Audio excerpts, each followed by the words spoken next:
يا أيها الذين آمنوا لا تقولوا راعنا وقولوا ذرنا واسمعوا وللكافرين عذاب أليم.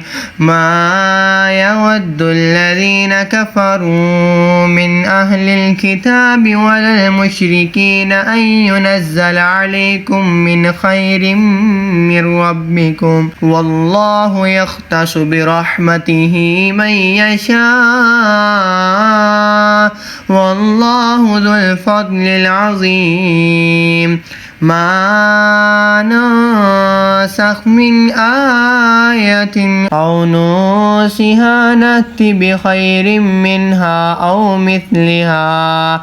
ألم تعلم أن الله على كل شيء قدير. ألم تعلم أن الله له ملك السماوات والأرض وما لكم من دون الله من ولي ولا نصير.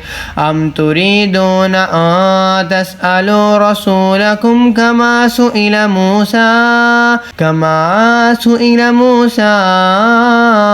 من قبل ومن يتبدل الكفر بالإيمان فقد ضل سواء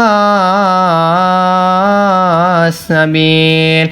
ود كثير من أهل الكتاب لو يردونكم من بعد إيمانكم كفارا حسدا من عند أنفسهم من بعد ما تبين لهم الحق فاعفوا واصفحوا حتى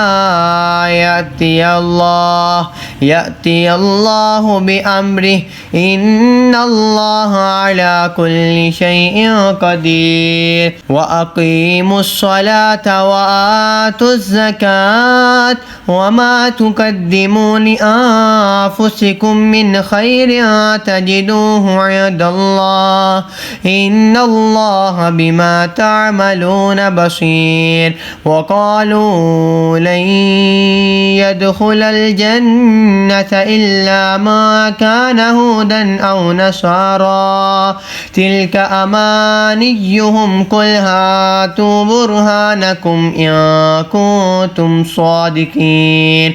بلى من أسلم وجهه لله وهو محسن فله أجره عند ربه ولا خوف عليهم ولا هم يحزنون. ए ईमान वालो, राना ना कहो और यूं अर्ज करो कि हुजूर हम पर नजर रखें और पहले ही से बगौर सुनो और काफिरों के लिए दर्दनाक अजाब है। वो जो काफिर हैं किताबी या मुशरिक वो नहीं चाहते कि तुम पर कोई बलाई उतरे तुम्हारे रब के पास से और अल्लाह अपनी रहमत से खास करता है जिसे चाहे और अल्लाह बड़े फजल वाला है। जब कोई आयत हम मनसूख फरमाएं या बुला दें तो इससे बेहतर या इस जैसी ले आएंगे। क्या तुझे खबर नहीं कि अल्लाह सब कुछ कर सकता है? क्या तुझे खबर नहीं कि अल्लाह ही के लिए आसमानों और ज़मीन की बादशाही और अल्लाह के सिवा तुम्हारा ना कोई हमायती ना मददगार।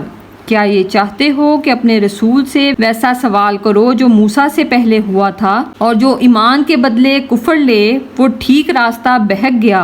बहुत किताबों ने चाहा काश तुम्हें ईमान के बाद कुफर की तरफ फेर दें अपने दिलों की जलन से बाद इसके कि हक इन पर खूब जाहिर हो चुका है तो तुम छोड़ो और दरगुजर करो यहाँ तक कि अल्लाह अपना हुक्म लाए। बेशक अल्लाह हर चीज़ पर कादिर है। और नमाज कायम रखो और ज़कात दो और अपनी जानों के लिए जो भलाई आगे भेजोगे इसे अल्लाह के यहाँ पाओगे। बेशक अल्लाह तुम्हारे काम देख रहा है।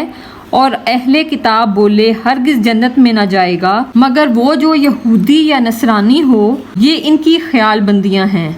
तुम फरमाओ लाओ अपनी दलील अगर सच्चे हो। हाँ क्यों नहीं, जिसने अपना मुंह झुकाया अल्लाह के लिए और वो नेकोकार है तो इसका नेक इसके रब के पास है और इन्हें ना कुछ अंदेशा हो और ना कुछ गम।